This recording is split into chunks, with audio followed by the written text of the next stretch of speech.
నమస్కారం. సమాజ నిర్మాణంలో మహిళ పాత్ర చాలా గొప్పది. అలాంటి మహిళ శ్రామిక సౌందర్యాన్ని గౌరవించాలి ప్రభుత్వం. కానీ అలా కాకుండా 72వ మిస్ వరల్డ్ పోటీలను ఎందుకు వ్యతిరేకిస్తున్నాం? అన్ని సంఘాలు మహిళ యొక్క ఆత్మ గౌరవాన్ని భంగపరిచే విధంగా ఉన్నాయి కాబట్టి వాటిని వ్యతిరేకిస్తున్నాం. దాంతోపాటు అందాల పోటీలో ముఖ్యంగా ప్రధానంగా అందాన్ని కొలబద్ద ఏంటని ప్రభుత్వాన్ని ప్రశ్నిస్తున్నాం. అందానికంటే అందానికి వ్యతిరేకం కాదు. మేము అందం పేరుతో ఇవాళ కార్పొరేట్లు వస్తువులను అమ్ముకునే విధంగా కాస్మెటిక్ వస్తువులను అమ్ముకోవడానికి పెద్ద ఎత్తున మార్కెట్ చేయడం కోసమే ఇవి నిర్వహిస్తూ ఉన్నారు.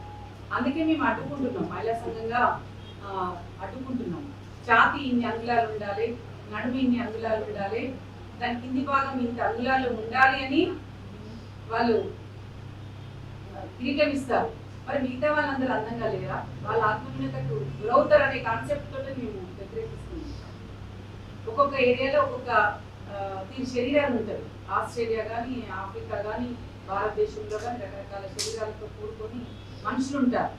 కానీ అట్లా ఆ రకంగా ప్రభుత్వాలు అంటే మహిళ యొక్క శ్రమైక సౌందర్యాన్ని గౌరవించే బదులు ఒక మహిళల్ని ఒక దిగజార్చే విధంగా మహిళలు అన్ని రంగాల్లో ముందుకు వెళ్తున్నారు. విద్యలో, వైద్యంలో, రాజకీయాలు, అనేక రంగాల్లో చింతా విలియమ్స్, అనేక మంది తెలంగాణ సాయుధ రైతాంగ పోరాటంలో చాట్ల ఐలమ్మ గారు కావచ్చు, మళ్ళీ స్వరాజ్యం గారు కావచ్చు, అట్లా కమలాదేవి గారు కావచ్చు, వీళ్ళందరూ ఎవరి కోసం పోరాటం చేశారు? ప్రజల బాగోగుల కోసం, పేద బడుగు బలహీన వర్గాల కోసం పనిచేశారు. అలాంటి వాళ్ళని వెలికి తీయకుండా ఇవాళ సుందరిమణులతోటి ఇవాళ మన సంస్కృతి, సాంప్రదాయము, ఆహారము, అలవాట్లు, చేనేత అని చెప్తాము. మన చేనేత కార్మికులు చూసినట్లయితే వాళ్ళ కార్మికుల పరిస్థితి చాలా ఘోరంగా ఉంది. వాళ్ళు ఆత్మహత్య చేసుకునే పరిస్థితులు ఉన్నాయి. కాబట్టి ఇవన్నిటిని దృష్టిలో పెట్టుకొని మేము వ్యతిరేకిస్తున్నటువంటి నేపథ్యంలో పోలీసు యంత్రాంగము ఇలా అరెస్టులతోటి ఉద్యమాలు ఆపగలుగుతారని మేము ప్రశ్నిస్తాము. బంతి ఎంత నేలకు కొడితే అంత గట్టిగా వస్తుంది. ఉద్యమాలు ఎంత అంచివేస్తే అంత ఉవ్వెత్తున ఉద్యమాలు వస్తాయని మేము చెప్పదలుచుకున్నాం. మేము దాదాపు ఏప్రిల్ 15వ తారీఖు నుంచి మేము ప్లాన్ చేసుకుని దఫాలుగా నిరసన కార్యక్రమాలు నిర్వహిస్తాము. గజ్పల్ స్టేడియం దగ్గర మేము నిరసన తెలియజేస్తే గొర్రెలంగా గుంజుకొచ్చి దాంట్లో ఇచ్చేసి మమ్మల్ని మేము ప్రొటెస్ట్ చేస్తుంటే చేతులతోటి పోలీస్ వాళ్ళు ఇచ్చటాలు ఏంటిది? ఏం సంస్కారం నేర్పుతుండ్రు ఈ ప్రభుత్వాలను మేము అడుగుతా ఉన్నాం. పోలీస్ యంత్రాంగానికి కూడా మహిళలను గౌరవించాలి అనే విధంగా వాళ్ళ క్లాస్ ఉండాలి. వాళ్ళకి చెప్పదలుచుకున్నాం. మరొక అంశం ఏంటంటే ఇంటి దగ్గరకు వచ్చి ఇతన్ని ఎంత వేధించు, ఇంటి దగ్గరకు వచ్చి వాళ్ళ అంటే సుందరిమణులు ఒకరోజు వరంగల్ ప్రోగ్రామ్ ఉందని, ఒకరోజు చార్మినార్ లాడ్ బజార్ సందర్శన ఉందని, ఒకరోజు యాదగిరిగుట్ట సందర్శన ఉందని, ఇట్లా రకరకాల సందర్శనలు ఉన్నాయి. ఆ సందర్భంగా మా ఇళ్ళలో వచ్చి 5 గంటలకే వచ్చి వెలుగొట్టడం, డిస్టర్బెన్స్ చేయడం ఏంటిది? ఏం న్యూసెన్స్ అని మేము ప్రభుత్వాన్ని అడుగుతా ఉన్నాం. మేము లేమని చెప్పిన తర్వాత మా ఆఫీస్కి వస్తే నిన్న ఇక్కడే కాదు, రాష్ట్ర సెంటర్లోనే కాదు, ఇక్కడికి వచ్చినటువంటి మహిళా సంఘ నాయకురాలు అందరూ ఇంటి ముందర పోయి డిస్టర్బెన్స్ చేశారు. దాంతోపాటు మేము ఆఫీస్కి వస్తే నిన్న 2 గంటల నుంచి మమ్మల్ని బయటకు పోలేదు. సాయంత్రం బయటకు పోయేది పని ఉంది, పిల్లలకు జ్వరం వచ్చింది, మీ పిల్లలు హాస్పిటల్ తీసుకుపోవాలి, మా మదర్ బాగాలేదు, మేము పోవాలి అని ఎంత వేడుకున్నా కానీ పంపించలేదు. నైట్ 8 గంటల దాకా మమ్మల్ని ఇదే ఆఫీస్లో మమ్మల్ని ఉంచింది. ఇది ఎక్కడ అన్యాయం? ఒక మదర్ బాగాలేదు పోవాలి అని చెప్తే కూడా కనీసం పంపించలేదు. ఏంటి రేవంత్ రెడ్డి ప్రభుత్వం మరి ఏం ఆలోచిస్తుంది మహిళల పట్ల?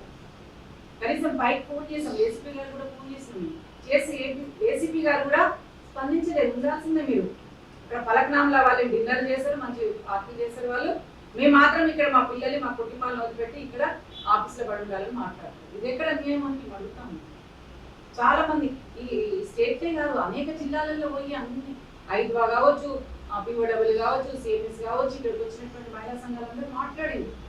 అందరి ఇళ్ళకి పోయి, జిల్లాలో అందరి ఇళ్ళ దగ్గర పోయి వారిని అరెస్ట్ చేయడం, పోలీస్ స్టేషన్ తీసుకుపోతుంది ఎక్కడ. అందుకే ప్రభుత్వానికి ఇప్పటికైనా చెప్తా ఉన్నాం, ఈ తెలంగాణ సంస్కృతి, సంప్రదాయము, ఆహారము, అలవాట్లు, టూరిజము ఇవన్నీ ప్రపంచానికి వాళ్ళకి తెలియజేయడం కోసము అని చెప్తా ఉన్నారు. ఈ మరోపక్క ఈ జూపల్లి కృష్ణారావు గారు అయితే చాలా గొప్పగా చెప్తా ఉన్నారు. ఆయన ఈ సంస్కృతి ఇదంతా కూడా ఈ ప్రపంచ దేశాలకు మేము ఇవన్నీ ఈ హైదరాబాద్ వేడుక అయినందుకు చాలా సంతోషిస్తున్నాం. ఇది మహిళ ఆత్మ గౌరవానికి ప్రతీక అని చెప్తా ఉన్నారు. ఏం ఆత్మ గౌరవానికి ప్రతీక? మహిళ యొక్క శరీరాలని కొలిచి ఇది నీ అందం అని చెప్పటం కరెక్ట్ కాదు. ఇది కార్పొరేట్ల లాభాల కోసమే వాళ్ళ కార్పొరేట్ల యొక్క మార్కెట్ విస్తరణ కోసమే ఈ అందాల పోటీ తప్ప మహిళ ఆత్మ గౌరవాన్ని పెంచే విధంగా కాదని చెప్పదలుచుకున్నాం. ఇప్పటికే తెలంగాణలో కావచ్చు, భారతదేశ వ్యాప్తంగా కావచ్చు, స్త్రీలపైన వేదికలు జరుగుతూ ఉన్నాయి. మహిళలకు గౌరవం లేదు. గౌరవించే హక్కు కావాలి, మాకు భద్రత కావాలి, హింసలేని సమాజం కావాలి, డ్రగ్స్ లేని సమాజం కావాలి, పేదరికం ఉంది, నిరుద్యోగం ఉంది. చదువుకున్న తెలంగాణ బిడ్డలందరికీ ఈరోజు ఉద్యోగాలు లేవు. ఇవాళ తెలంగాణ రాష్ట్రంలో 6 గ్యారెంటీలు ఇచ్చింది, 2 గ్యారెంటీలు అమలవుతున్నాయి. మిగతా గ్యారెంటీలు కూడా ఇవ్వనటువంటి పరిస్థితి. రైతాంగం కానీ అనేక చాలా గ్రామీణ ప్రాంతాల్లో ఉన్నటువంటి వాళ్ళు కానీ పట్టణ ప్రాంతాల్లో ఉన్నటువంటి వాళ్ళు కూడా ఇంటి స్థలాలు లేక, ఇల్లు లేక అనేక సమస్యలతో ధరలు పెరిగి ఇలా అనేక విషవలయంలో మహిళలు చిక్కుకొని పోతా ఉంటుంటే ఇలా ఆ సమస్యను పరిష్కరించకుండా పెద్ద వేడుకగా ఇవాళ అందాల పోటీలు నిర్వహించడం కరెక్ట్ కాదని చెప్పదలుచుకున్నాం. అందుకే మా అసోసియేషన్ 31 తారీఖు దాకా ఉంటాయి.